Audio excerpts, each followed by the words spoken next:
Thank you everyone for observing the 92nd Poona Pact Denunciation Day. आज 92nd Poona pact धिक्कार दिवस मना रहे हैं हम लोग, इसकी शताब्दी के 8 साल पहले.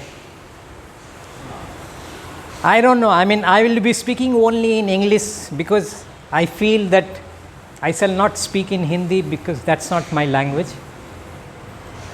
If I am not supposed to know my language, then I shall speak only in my language of choice.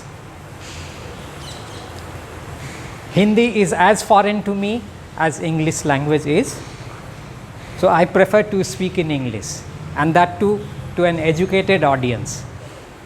So I will not speak in Hindi because despite the fact that I am from Bihar, Maghi was my language, not Hindi. Hindi has been imposed on us.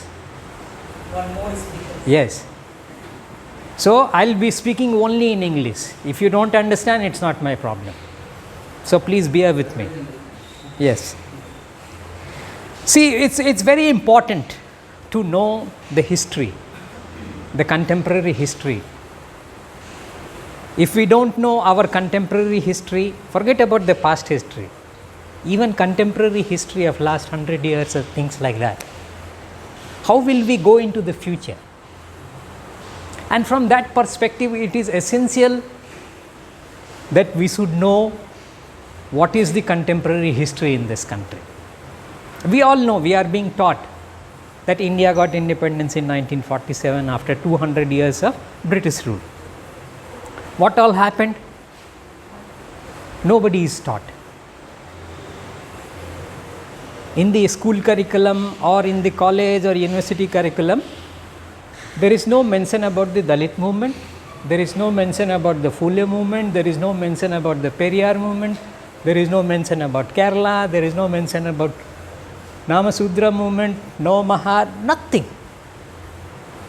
How did I come to know, staying in Patna, born in 70s, brought up in 80s, 90s, and then late 80s, I come to Delhi to do my BA honors. I get admission in Hindu College, 91. It's all thanks to Kansiram Sahib. He came to Bihar in 1980. From that time onwards, I got associated because my father joined BAMSEF. Being in the government service as a magistrate, he welcomed Kansiram Sahib in Gaya. That time my father was posted at both Gaya as the deputy collector. So from that time onwards, at my home we started receiving the Bahujan Sangathak and the oppressed India. At that point of time I was in class 6th. I started reading it. Just believe me, 1980 I started reading oppressed Indian because it was one of my habit to read the newspapers at home. So I started reading Bahujan Sangathak and also the oppressed Indian. That's how my Ambedkarization started. Because till that point of time, I was a devout Hindu. I would read Hanuman Chalisa like other children were doing. I would also go and perform Saraswati Puja as other children were doing. But 2-3 things happened. And then I will come to the topic immediately. Because it's easy to explain the related arguments that why we should be observing the denunciation day for Poona Pact today. There used to be a Buddhist monk who used to come to our house because Bodh Gaya, the land of enlightenment of Buddha, the great Buddha, he was from Delhi. He was a Dalit, a retired government official who became a Buddhist monk. Knowing that the deputy collector in Bodh Gaya is a Dalit, so he used to come to our house. And he changed me. From a devout Hindu, he made me Ambedkarite. So reading the Bahujan Sangathak and oppressed Indian, and whenever Banteji used to come, having good discussion with him. So all these things made me to think on those lines. For the first time in 1980, we came to know about these things.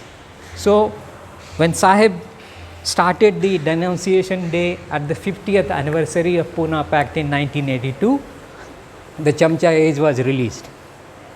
Now, we must understand what kind of political system we have. Are we getting justice, as he was talking, in that political system that we have? What do we follow? We follow an electoral system that is called first past the post system. It is also followed in the US and also in the UK. India, these three largest democracies and the best functioning democracy in that sense, follow first past the post system. But there are several discrepancies in first past the post system.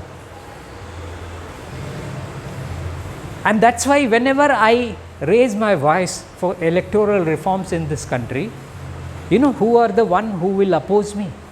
Not the right wing people. They don't even understand these things.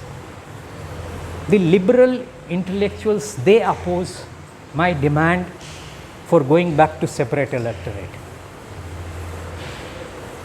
You know, and for my demand for electoral reforms in this country. There was a professor who came from US after Trump had become the president of the United States. So there was a seminar in JNU. I mean, he gave a presentation.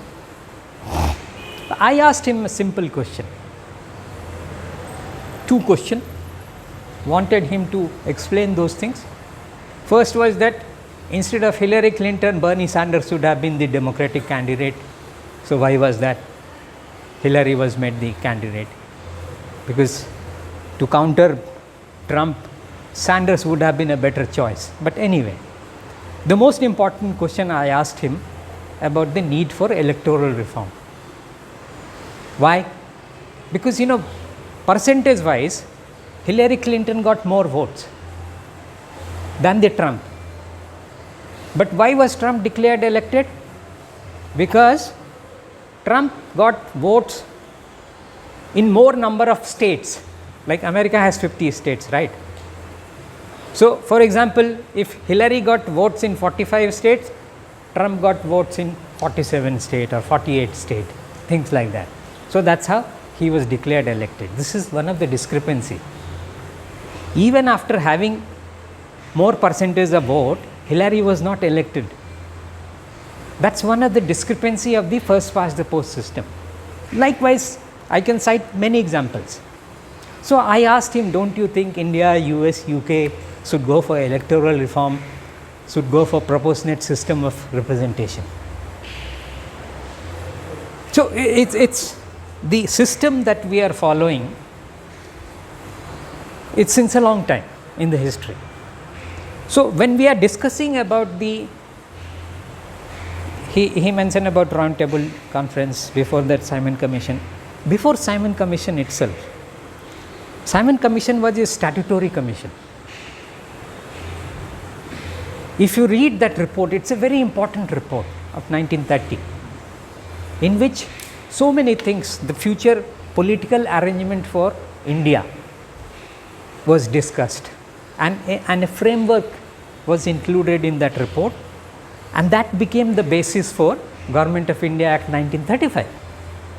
For the first time in this country, for the untouchables and the Adivasi communities, a schedule was prepared by the Simon Commission. That is how we are called scheduled caste or scheduled tribe. Not because Baba Saheb put it in constitution. Baba Saheb did put it in constitution because a lot of things from the Government of India Act 1935 was actually taken into the Constitution of India. So, that is how we are called.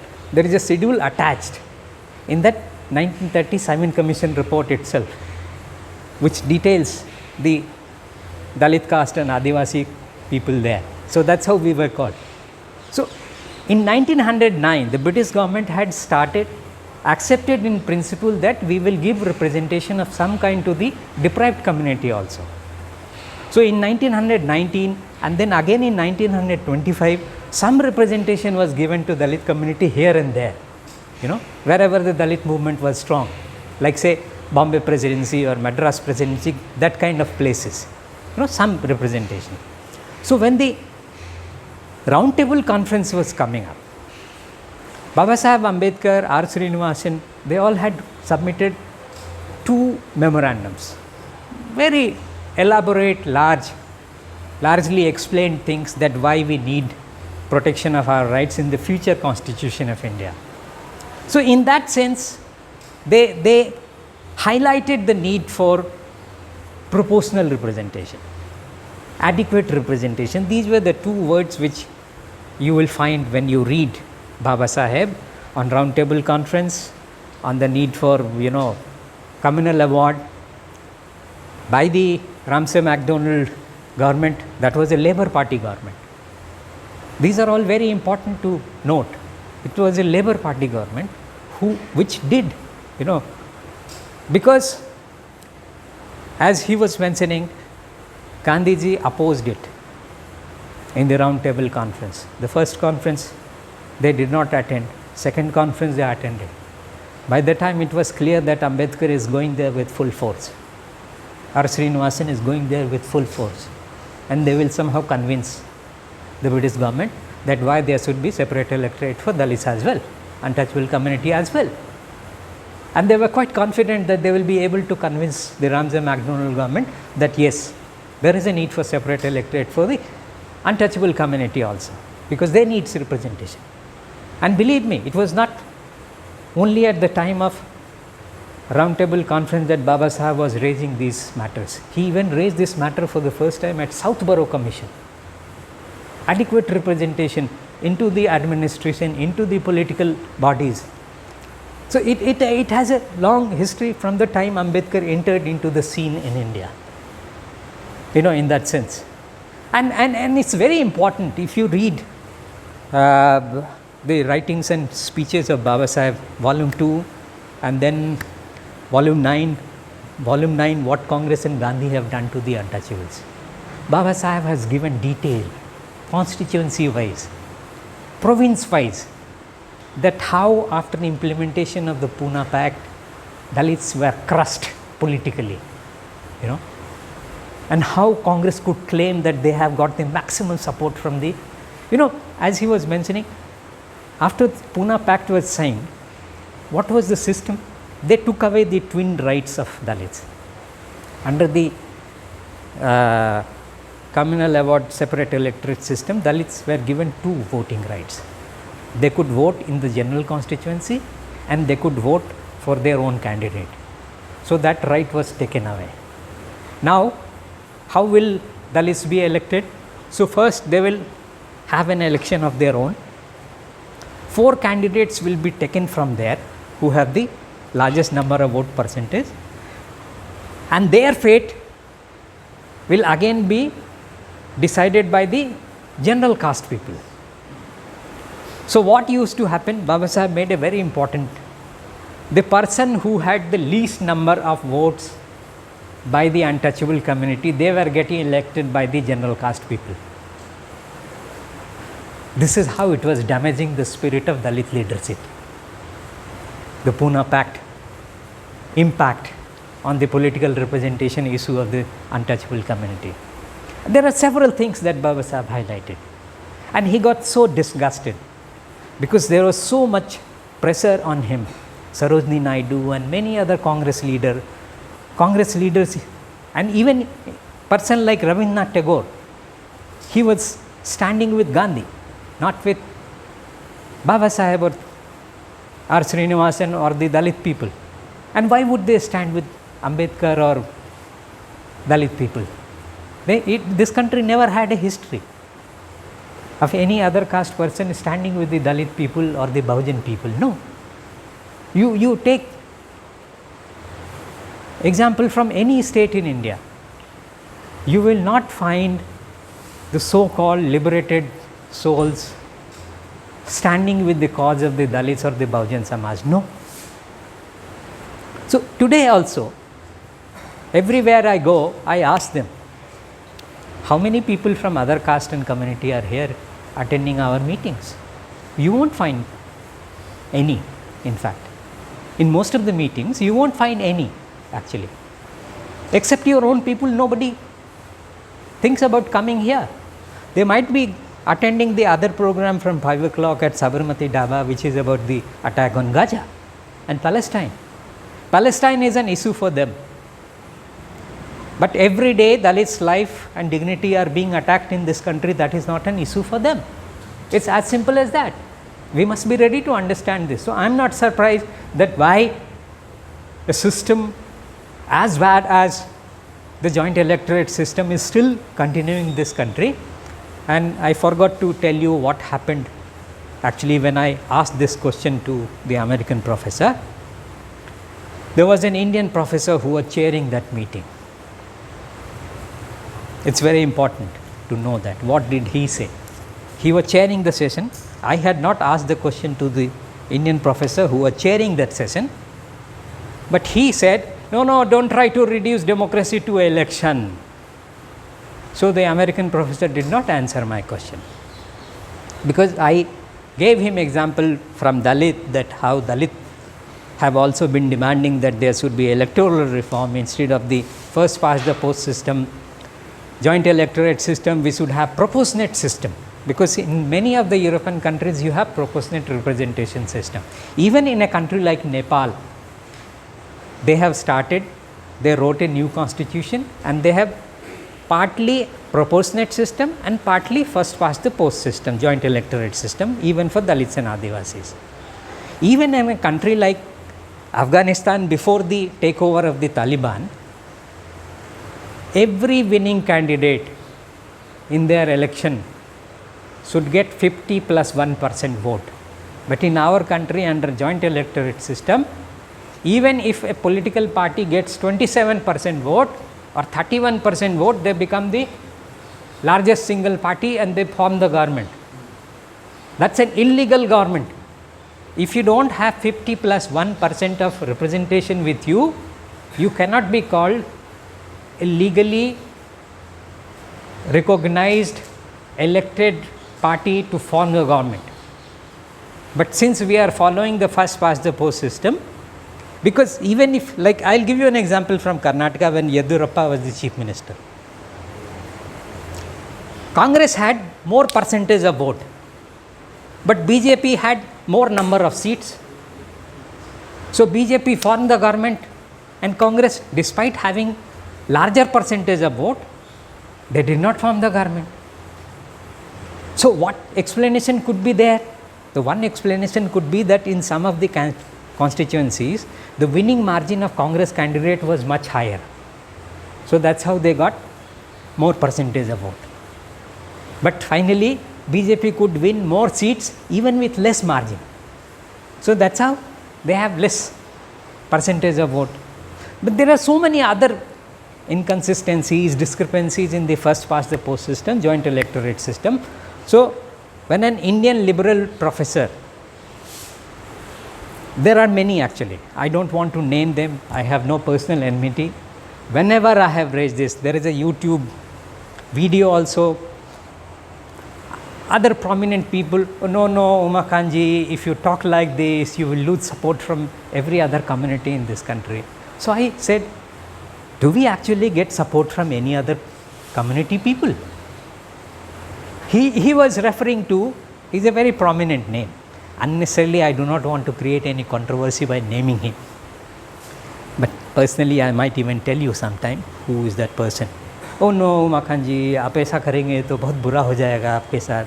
अरे वो हमारे इतने बड़े हितैषी है कि पूछो मत, कि जो ये कहता है कि मैं यादव सिर्फ इसलिए हूँ कि बाय डिफ़ॉल्ट हूँ, क्योंकि मेरे घर में 4 जनरेशन से लोग टीचर हैं, तो मैं बाय डिफ़ॉल्ट यादव हो गया, अदरवाइज़ मैं हूँ नहीं, यही कहना चाह रहे हैं ना वो.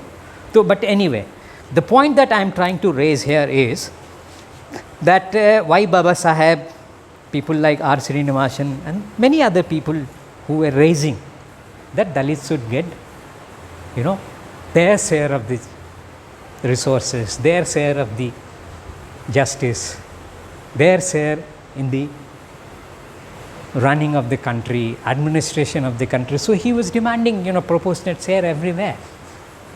And he was not wrong. They were able to convince Ramsay MacDonald government.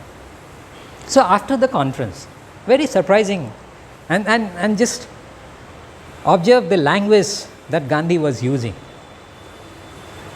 That will show his arrogance.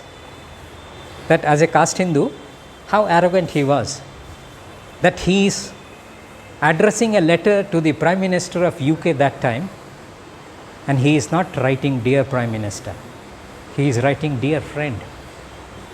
Was Ramsay MacDonald his friend? Was Secretary of State his friend, that he was writing a letter against the communal award separate electorate for Dalits?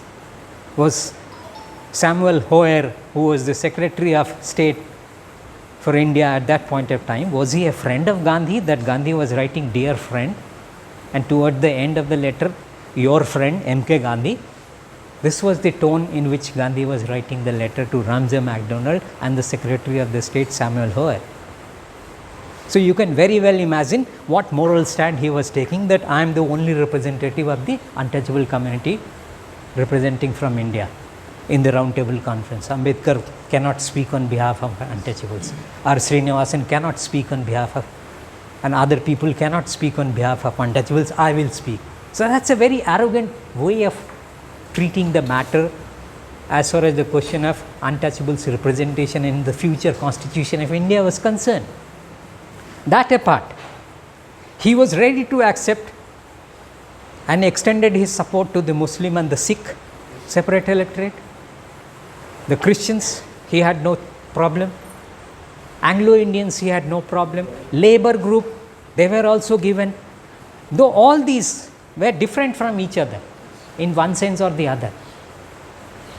The untouchables case was very unique, very unique. In fact, Ramsay MacDonald replied to the Gandhi's letter, and he said that once you started this fast and all these things, which you should not have done, we are trying to study, but they were very clear that we will not bow down under the pressure of Gandhi. No. We will make a change only when the untouchables agree.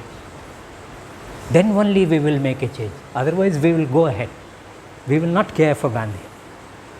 So only when Baba Saheb on 24th September 1932 was forced to go to Yarwada jail and sign the pact, then only British government made some change.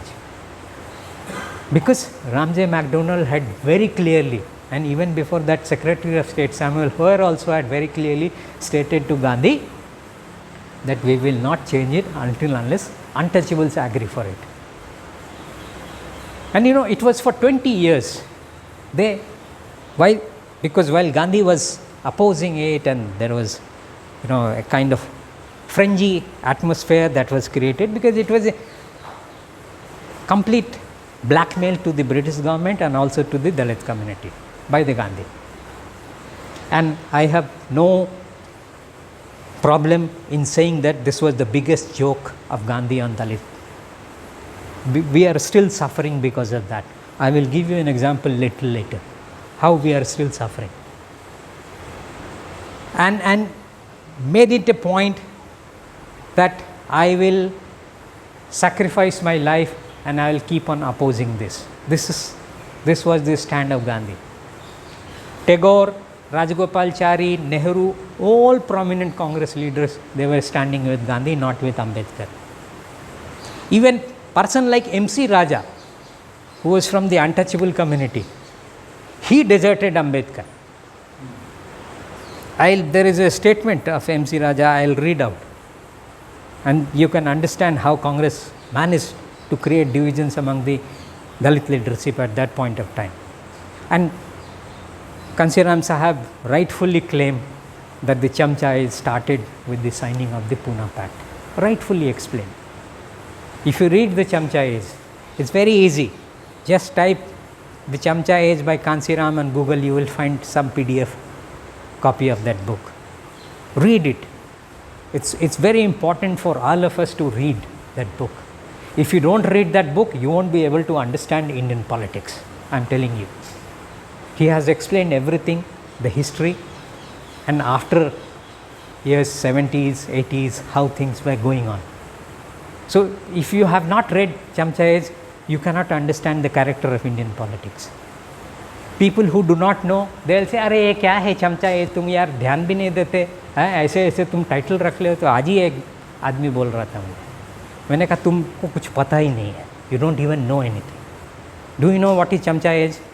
It's a book written by Kansiram Sahib, and there is a discussion on this topic along with the Poona Pact denunciation. I mean, that person is not able to understand because he doesn't know that there is something called a Chamcha Age book which was written by Kansiram Sahib, you know. And why would that person, he is not from a Bahujan Samaj, why would that person be, you know, interested in knowing what is Chamcha Age written by Kansiram Sahib? But for us at least, we should know. If we are not reading our own leaders' contribution, then I think we are paying a great disservice to the contribution made by them, because whatever we are today or whatever we will be in future, the credit not only goes to Baba Saheb or Phule or Birsa Munda and great people like in the past, but also to person like Kansiram Sahib and Mayawati ji, you know. Organizations like UDSF, which has done so much for the Dalit and Adivasi students, you know. There are many other people who are fighting at various levels. So in that sense, it is our responsibility to not only understand the current history, the past history, and while taking note from the past history and the current contemporary history, what should be our strategy in the future, because if we are not paying back to society, I am reiterating again, just Google it, you will find a long interview, 14-page interview in which I have talked about UDSF. It's called "Don't Take Benefit of Reservation If You Cannot Pay Back to Your Society." Pay back to society is a movement started by Kansiram Sahib. Okay? So I have added that with the issue of reservation, that we have no right to take benefit of reservation if we are not paying back to society. So now the question is, why India is not ready to accept the fact that there is a need for electoral reform. This issue is related to the issue of Poona Pact. This issue is related to the issue of joint electorate. As long as the joint electorate will remain, it actually helps the ruling elites to form a government, whichever party they belong to. Whether they belong to BJP or they belong to Congress, it helps them. And not only in India, wherever it is followed, whether it is US. I mean, we do read sometimes about the black people disenfranchisement. So similar way we can talk about, you know, Dalits and Adivasi people disenfranchisement. Our people were not allowed to vote freely. Their vote were cast by other people, all dominant land owning caste people were come and drive away our people from the polling booth and cast their vote, you know. Many other kinds of illegal practices were being carried forward. Even now, through the machine, through the voting machine, they are doing the manipulation. We don't know whether we actually press the button for Hathi and the vote went to Kamal or not. We don't know. We don't know whether our actually vote got transferred to the lotus symbol. We don't know, because the machine is showing that it went to the elephant, but actually it went to elephant or it went to lotus, we don't know, because you don't have access to the full things about how machine is operating. Only they know it. Election Commission officials know it. And as per the government wishes they function, it's very clear. But the point is that why Congress leadership at that point of time, specifically Gandhi, did not welcome an idea of sharing political power with the most disenfranchised group in the country. Why? As he was saying, Gandhi was a very staunch Hindu supporter. He made it very clear that I will not support. He even gave an offer to Jinnah that I am ready to support separate electorate for you. Don't support Ambedkar's demand. They remained neutral. They said, we are neither with Gandhi nor with Ambedkar. But that's also not a good stand. They should have taken a stand. Either they should have gone with Ambedkar or they should have gone with Gandhi. But they did not support. Sikhs were getting it. They did not support the Ambedkar's demand. Christians, Anglo-Christians, none of them, Anglo-Indian Christians, they were also not supporting Baba Saheb. It's very strange, huh? Because there also you will find among the Sikh and the Christians also, you will find the upper caste people who were in the leadership. I mean, you will be surprised. The vice president, one of the vice president of the Constituent Assembly was one Mr. Chatterjee. Okay?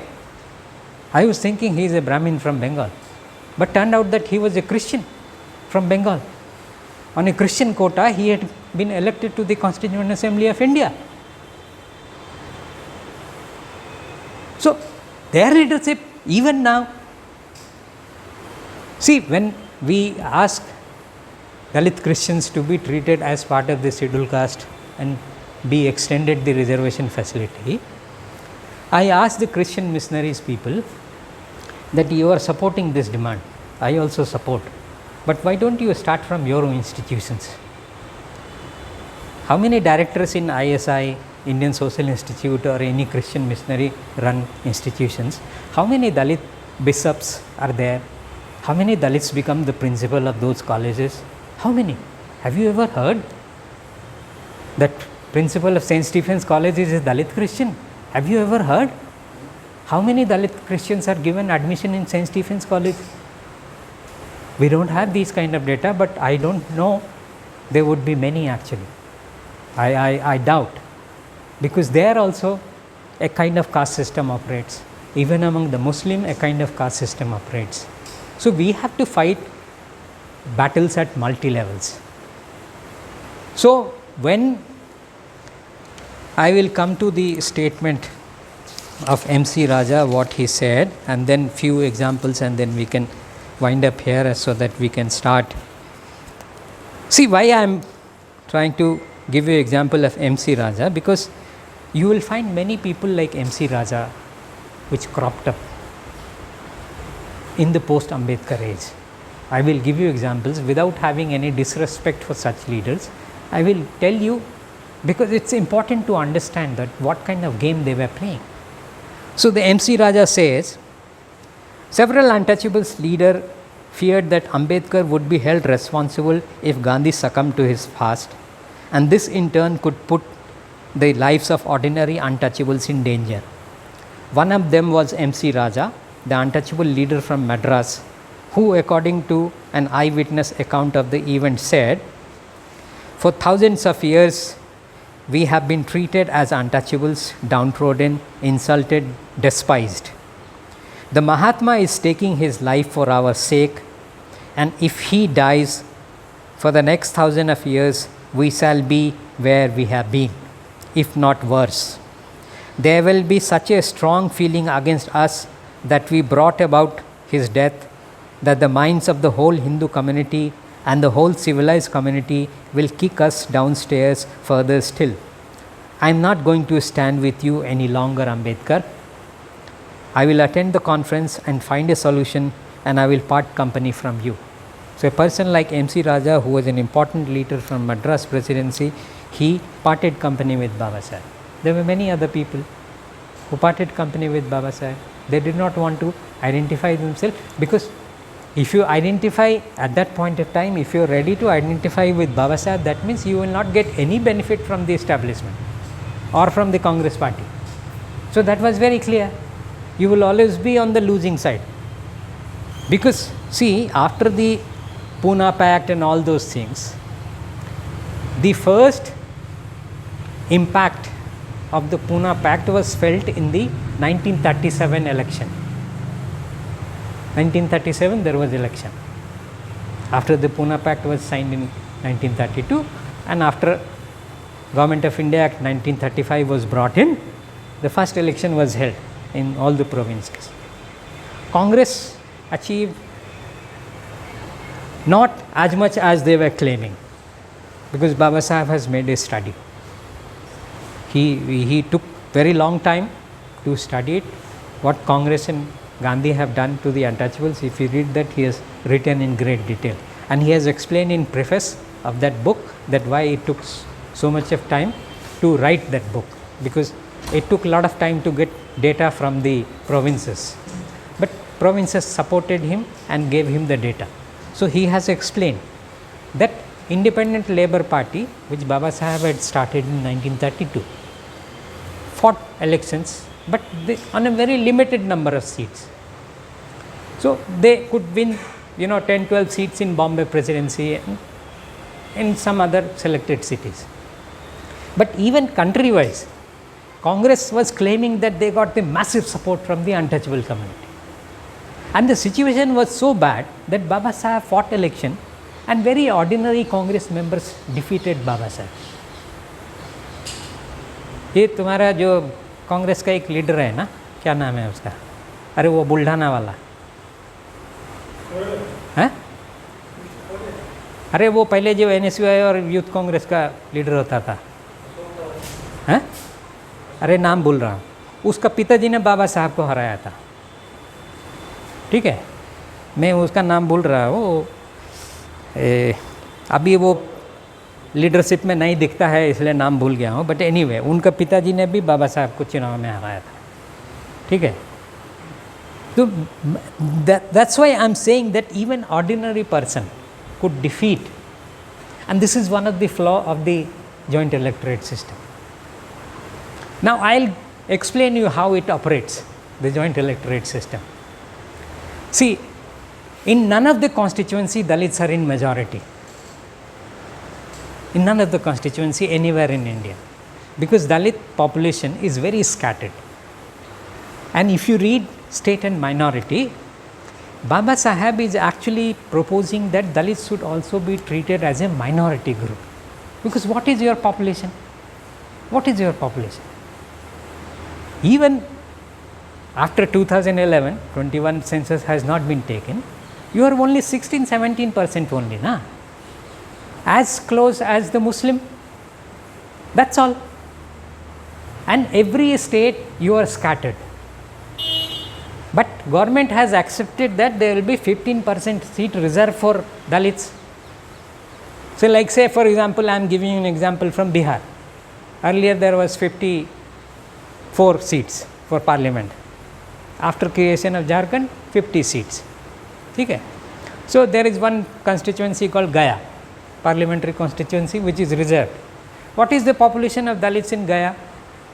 29%. That means 71% is non-Dalit, and it's the same. There is a place called Palamu, which is now in Jharkhand. Palamu had 31-32%. Okay, वो भी BJP जीतता है पलामू, यहाँ से गया से अभी जीतन राम मांझी जीत के आए हैं. Now 79% will decide who will win the Gaya parliamentary seat, not the 29%. Because since it's a reserved constituency, Dalit votes will get divided in all the candidates. So जिसको भी, whoever gets the maximum number of votes from the non-Dalit community, they will win the election. So that is how earlier Congress was winning, and now BJP claims that they have the largest number of SC/ST parliamentarians and MLAs. Not because BJP is a pro-Dalit party, because candidate getting elected from reserved constituency are getting elected with the support of the non-Dalit vote, not with the Dalit vote. That's the biggest flaw of the reserved constituency joint electorate system. We reject it, and that's why they don't work for us. Because I know there were some who used to openly say to our people that get lost. I have not come here with your support. I have come here with the support of the Bhumihar and Rajput community, and I will work for them. I will not work for you. They used to say it on the face of the Dalit people. Whenever they used to come to take help from them, they used to say it point blank on their face very frankly, that मैं आपके vote से नहीं जीता हूँ, आपका काम नहीं करूँगा मैं. जिसका वोट से जीत के आया हूँ, मैं उसका ही काम करूँगा. So if I am getting elected with the help of non-Dalit votes, I will work only for them, not for you. And that's why even today, when K. Armstrong is assassinated in Tamil Nadu, he was the state BSP president of Tamil Nadu. How many Dalit leaders from Tamil Nadu spoke? Except Tirumavalam. Which Dalit leader spoke from Tamil Nadu? Tell me. That will also explain you that how the Chamcha age works in this country, how Poona Pact still works in this country. Because even after getting elected, they cannot open their mouth. Kumari Selja is sulking in Haryana. She has been sidelined completely. Her father was a prominent Congress leader, you know. It's not that she will leave the Congress, because Kharge Sahib is there. So they will ensure. Kharge Sahib is also an Ambedkarite, Kharge Sahib is also a Buddhist, Kharge Sahib is also a congressman. So what better person to lead the Congress than Kharge Sahib? I have full respect for him, I have nothing personal against him. But on the issue of principle, I will always oppose. Because मेरा ये मानना है, this is what I feel, and I wrote in 1995 when I was still a student in JNU a letter to the Dalit Voice. The V.T. Rajsekhar published it in Dalit Voice, in which I did some soul searching. I don't believe in soul, but I did some introspection. Look within your own self, how we are not united, and that's why we are not winning the battle. There are internal contradictions within our own society. So I, on the basis of my own experience, because when V.T. Rajsekhar came to Patna in 1986, he asked me, because I went to meet him. So he said, what do you want to become? I said, I want to become like Baba Sahib. He was very happy. But how many people say that they would follow the path of Baba Sahib? Tell me, honestly. Not many. We don't need just one Kansiram. We need Kansiram from every family. Then only revolution will come. We need Kansiram from every family to carry forward the karma which Baba Sahib was talking about. But there are people who for their own personal benefit will not hesitate to join BJP, and when BJP doesn't give them ticket, then they will switch over to Congress. So they will keep jumping between Congress, BJP, Aam Aadmi Party. I mean, I'm surprised too. Sometimes I'm surprised, but most of the time I'm not, because I understand either their compulsion or their own misunderstanding or their lack of understanding. That recently a person who was, till certain time ago, he was in Aam Aadmi Party, he joins Congress. In between, he was an Ambedkarite, he was giving speeches everywhere. And one fine day, I read in the newspaper that he has joined Congress now. You know? So in that sense, it's a surprise and also not a surprise, because that also shows the ideological bankruptcy that one has. Because that is how you have developed yourself. That, you know, there was a person from civil society organization, and he told me once that I will take you to meet Arvind Kejriwal. You are a very bright Dalit activist, you know, who has worked at United Nations level also, and you can articulate very well. So he will be very happy to meet you. I said, no, I don't want to meet him. I hate him. I don't want to meet him. I hate him. I don't want to have any relationship with him. I don't want to meet him also. But I am giving you an offer. I will take you to Mayavati. Will you come with me? He kept mum. कुछ बोला ही नहीं. Did not utter a word. I said, why? You don't want to meet Mayavati? Because she is not elite. She cannot speak English, perhaps, as per your understanding. She is what is she? That you may not like to meet her. So if you don't want to meet Mayavati, I also don't want to meet Kejriwal. first you will have to meet Mayawati. If you are not ready to meet Mayawati, I am also not ready to meet Kejriwal or any other person, Rahul Gandhi or any other person. No, because Mayawati is my leader. Do you have guts to say that? How many people have guts to say that?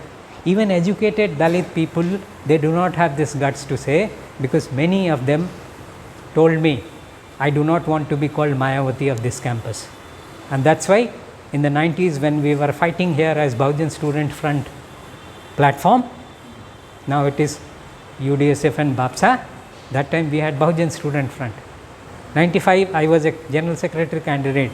Our own people were saying, women students were saying, we do not want to be called Mayawati of JNU. That's why we are not with you. We said, fine, get lost. We don't need you. हम चार ही काफ़ी है, ठीक है, चार ही हम हिला के रखेंगे. But the point is that chamcha is, few names I will take, not with disrespect to them. The Justice Gawai, who is there in Supreme Court, his father, he was a leader of the RPI, RS Gawai. He was Ambedkarite, but he became chamcha of the Congress leaders. So sometimes he would become the governor of Bihar, he became the governor of Sikkim, he became the governor of Kerala also. Yes, I am just winding up. ठीक है, ये last example है. So, and Sahib mentions his name in the chamchas, that when he was one point of time, he was an MLC in Maharashtra. And there was another Gawai who was a IAS officer. So he would sometime become the PS of Gawai Sahab, or sometime become the OSD of Gawai Sahab. So wherever Gawai Sahab will go, this Gawai will also go. There was a leader called BP Maurya. He was from UP. Very firebrand Ambedkarite leader in the post-Ambedkar age. Itna firebrand that he used to win Aligarh parliamentary seat, which was a general seat. Indira Gandhi bought him. He became a chamcha. All these were Ambedkarite people. Buddha Priya Maurya, unka pura naam tha. That was his full name. And toward the end of his life, where did he end up? BJP. These are all impacts of the Poona Pact, I am telling you. Nothing else could explain that how our people keep jumping. Udit Raj, you see him in the present circumstances. This is all because they don't want to be identified with Banji or BSP or Kansiram Sahib. No, they don't have that guts. They are still ready to serve others, but not ready to accept to work under the leadership of our own leaders, because they are not ideologically trained people. See, if you are interested for individual salvation, there is enough scope. But if you are demanding collective salvation, there is no scope. Kansiram Sahib, Bahan Mayawati ji, our great leaders from the past, they all worked for the collective salvation of our people. Samuhik vikas. Apna vikas nahi, samuhik vikas. So if you are asking for collective salvation, nobody is going to support you, not even your own people. Not many, because people have no consciousness of that kind. Because Karl Marx very rightly said, all poor people in the world cannot be called revolutionary people. They have to be, an attempt to create consciousness among them. So एक वैचारिक विमर्श के through एक आपको उनके अंदर ये सोच पैदा करनी होगी कि उनको क्रांति लाना है. Then only they will become the agents of change.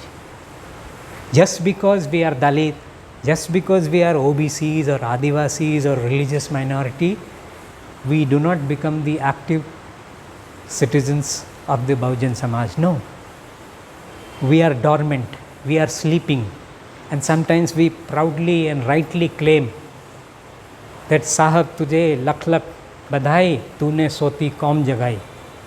जगा तो दिया, फिर सो गया. इतना घटिया समाज है.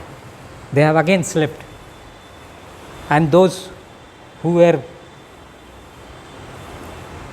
beneficiary of the leadership training given by Kansiram Sahab, they have joined with the BJP. People like Rajbar and all. They have gone there. Patels. Anupriya Patel's father, he was a product of Sahib only. Rajbar ji, they are all product of Sahib only. Sahib only made them leader. ठीक है? Sahib only made them leader. And then they deserted, and see where they are standing now. So they are doing politics only for themselves, only for their own betas and betis. Swami Prasad Maurya ko dekh lo. So every state you see. And why BJP is successful? Because they have the largest number of chamchas from the OBC community, from the SC community, from Adivasi community. Champai Soren also goes there without any understanding. I mean, what kind of ideological understanding they have? That they could even think of how could being an Adivasi or a Dalit or from a Bahujan society, how could you think about joining Congress or BJP? Yeah? How? That means there is something fundamentally wrong with you. I shall not take any longer because then we may not have time enough for discussion. Thank you once again for giving this opportunity to talk here. There are many more things which are very complicated also. India is not easy to understand, as he was saying in the beginning. Thousands of languages, cultures, subcultures, within one particular community, as we were discussing in the beginning when all people had not come. There are gotras, subcaste, this, that, and all kinds of complicated things. So you cannot explain about India in black and white. No. There are multiple shades, and you have to understand and link up several things at several places so that you could have an informed opinion about things. So as far as the question of joint electorate system is concerned, this is going to create more problem in future.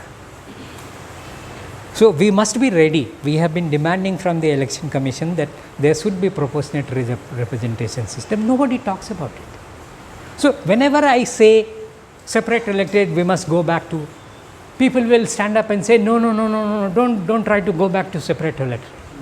I said call it proportionate system, don't call it separate electorate, give it any other name, but change the system. Until unless you change the system, justice will not come to us. Thank you very much.